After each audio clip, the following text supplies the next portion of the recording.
ये आज कैसे वस्त्र पहने हैं? आपके आभूषण कहां हैं? आपकी मांग में सिंदूर नहीं है।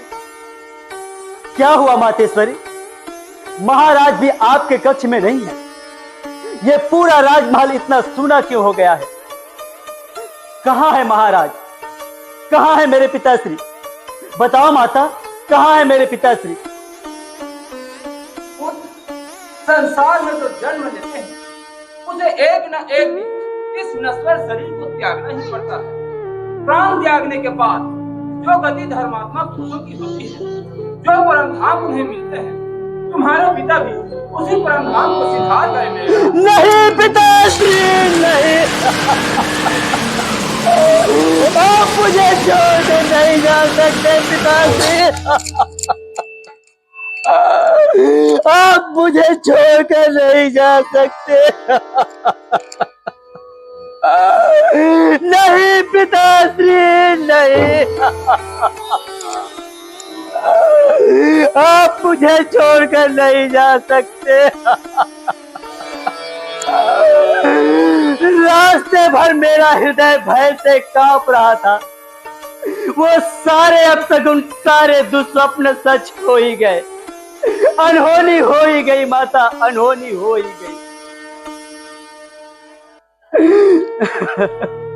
धीरज रखो मेरे लाल, तुम तो अपने पिता के समान धीर और वीर पुरुष हो। संसार में सभी प्राणियों को कभी न कभी इस नश्वर शरीर को त्यागना ही पड़ता है। यह भावी अटल है। तुम जैसे सत्पुरुष भावी के लिए शोक नहीं किया करते मेरे लाल। माँ मैं कितना अभागा हूँ माँ। अपने महान पिता का अंतिम दर्शन भी नहीं कर सका। पिताश्री आपने मेरी प्रतीक्षा भी नहीं की। जाने से पहले मुझे राम भैया के हाथों सौंप जाते। माँ पिताश्री ने जाने से पहले मुझे अवश्य ही याद किया होगा, मुझे अवश्य ही पुकारा होगा। उस समय आप सब तो उनके पास थी, केवल मैं ही नहीं था। बताओ माँ, बताओ, प्राण त्याग करते समय उनके अंतिम शब्द क्या थे? अंतिम शब्द क्या थे? अंतिम समय केवल राम को याद करें, केवल राम को ही पुकारा। केवल राम भैया को पुकारा? हाँ। तो क्या भैया राम भी उनके पास नहीं थे? नहीं। परंतु ऐसा क्या अकस्मात हो गया था जो भैया राम भी उनके पास नहीं पहुंच सके? आप तो उनके पास होंगी। नहीं, उन्होंने महारानी कौशल्या के कक्ष में ही अपने प्राण त्याग। माता कौशल्या के कक्ष में प्राण त्याग दिए? उस समय भैया राम और लक्ष्मण कहाँ थे? वन में क्यों? महाराज उन्हें 14 वर्ष का वनवास दे दिया। वनवास? भैया राम को वनवास? नहीं, ऐसा कदापि नहीं हो सकता। ऐसा कदापि नहीं हो सकता। ऐसा कदापि नहीं हो सकता। ऐसा कदापि नहीं हो सकता। अरे ऐसा दंड तो भयंकर अपराधियों को दिया जाता है, और मेरे श्री राम भैया तो सत्य, धर्म और मर्यादा की मूर्ति है। फिर उन्हें यह दंड किस कारण से दिया गया? बताओ माता, बताओ, क्या दोष था उनका? किसी का कोई दोष नहीं था, केवल वचन पालने की बात। और तुम्हारे पिता ने एक सत्यनिष्ठ धर्मपरायण थे और अपने वचन के पालन करने की और अपने प्राण न्यौछावर करने। वचन? कौन सा वचन? किसे दिया था उन्होंने ये वचन? आपको? क्या वचन दिया था उन्होंने आपको? एक लंबी कहानी। अभी तुम यात्रा से थके हुए आए, थोड़ा विश्राम कर लो। तुम्हें बहुत सारे कर्तव्य निभाने हैं। अपने पिता का अंतिम संस्कार करना, अयोध्या का राज्यभार संभालना। एक राजा को बालकों की भांति अपना शोभा नहीं देता। ये आंसू बहाने का समय नहीं है। तुम्हें अपने कर्तव्य के बारे में सोचना चाहिए भरत। बिल्कुल ठीक कहा आपने माता, ये समय आंसू बहाने का नहीं है। मुझे तो ऐसा लग रहा है कि इस राजमहल में कोई बहुत बड़ा षड्यंत्र रचा गया है। जिस पापी ने हमारे वंश पर ऐसा क्रूर आघात किया है, मैं उसे जीता नहीं छोड़ूंगा, जीता नहीं छोड़ूंगा। अवश्य, चाहे वो स्वयं काल ही क्यों ना हो। तो तुझे वो दंड मुझे ही देना होगा। आपको? हाँ, मैंने मैंने ही महाराज से 2 बार मांगे। फिर मेरे जाने के बाद महारानी को मिलने ने सोचा कि कैकेयी का पुत्र भरत यहाँ है ही नहीं, क्यों ना अवसर का लाभ उठाकर अपने पुत्र राम को राजा बना दे। किंतु मैंने ऐसा नहीं होने दिया। मैंने महाराज से 2 बार मांगी, तुम्हारे लिए अयोध्या का राज्य और राम के लिए 14 वर्ष का वनवास। मैंने तुम्हारा रास्ता बिल्कुल साफ कर दिया भरत। इस काम में बेचारी मंत्री ने मेरी पूरी तरह सहायता की है। किसी ने यह रास्ता सुझाई, किसी ने मेरे आंखें खोली। राम के साथ सीता व लक्ष्मण बिना किसी आपत्ति के साथ वन को चले गए। मैं जानती हूँ पिता को स्वर्गवास से तुम्हें महान दुख हो रहा है, वो तो हम सब तो है, किंतु महाराज को लौट कर आएंगे।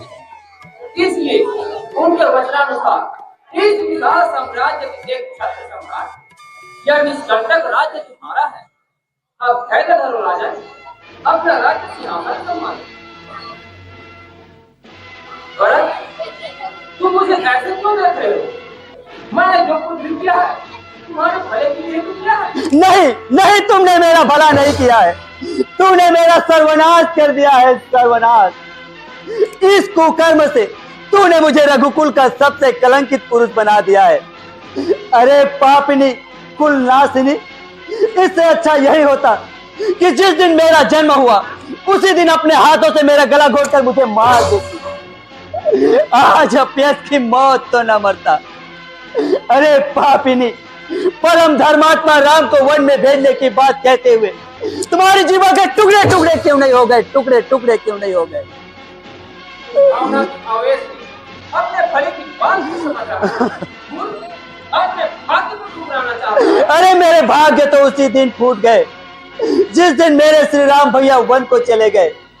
वो श्री राम भैया जो तुझे अपनी माता से भी अधिक स्नेह करते थे, वो कौशल्या माता जो तुझे अपनी बहन से भी अधिक समझती थी, उनके इकलौते पुत्र को वन में भेजते हुए तुम्हारा हृदय खंड खंड क्यों नहीं होता?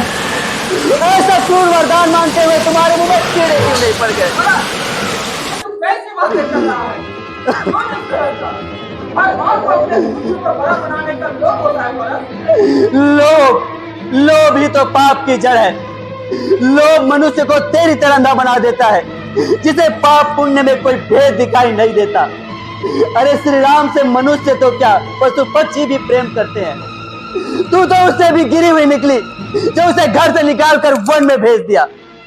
तू नारी नहीं, मानवता से गिरी कोई राक्षसी है, राक्षसी। भरत, मैंने जो कुछ तुम्हारे भले के लिए किया है, मैं तेरी मां हूं भरत, तेरी मां। नहीं नहीं, आज के बाद तुम मेरी माता नहीं। मुझे जन्म जन्मांतर तक नरक में रहना स्वीकार है, लेकिन तुझे अपनी माता कहना स्वीकार नहीं है। यदि मेरी आवाज इस लोक से परलोक तक पहुंचती हो तो पिताश्री आप भी सुन ले। आज आपके अभागे बेटे भरत ने कैकेयी का त्याग कर दिया है। और पिताश्री आप मुझे आशीर्वाद दे, मैं आपकी इच्छा अनुसार श्री राम को वन से लाकर अयोध्या के राज सिंहासन पर बिठा सकूं। महारानी कैकेयी, यदि तुम स्त्री न होती तो आज तुम्हारे इस दुष्कर्म के लिए अपने इन हाथों से टुकड़े टुकड़े कर देता, टुकड़े टुकड़े कर देता। परंतु ऐसा करने से कहीं राम भैया मेरा ही परित्याग न कर दे, इसलिए मैं विवश हूं। लेकिन आज के बाद इस कक्ष में कभी वापस नहीं आऊंगा, कभी वापस नहीं आऊंगा, कभी वापस नहीं आऊंगा, कभी वापस नहीं आऊंगा।